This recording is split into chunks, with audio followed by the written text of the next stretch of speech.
বৌমারক শাশুড়ির শখ। না না, কি আর বলবো। না না, হ্যাঁ ঠিক আছে।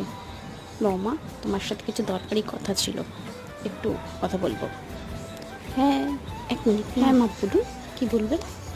বৌমা, তোমার মা এরকম রোজ রোজ ফোন করে, এটা কিন্তু ভালো নয়। বিয়ের পরে মেয়েকে রোজ রোজ ফোন করা ভালো নয়, ভালো দেখায় না, সংসারে অকল্যাণ হয়।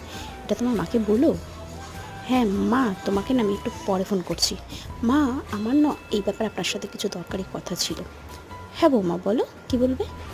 মানে আপনিও শুক্লা দিদিকে বলবেন যে রোজ রোজ আপনাকে ফোন করতে, না ভালো দেখায় না।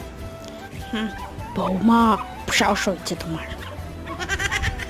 না মানে মা, আপনি যদি আপনার নিজের শিক্ষা ভুলে যান তাহলে কি করে হয় বলুন? এবার যদি আপনি রোজ রোজ শুক্লা দিদির সাথে কথা বলেন তাহলে ওর সংসারে তো, রোজ রোজ যদি ওর সাথে কথা বলেন তাহলে ওর সংসারেও তো অশান্তি বাঁধবে, তাই না? এটাও বুঝুন। চন্দ্রের একটা বউ কোথা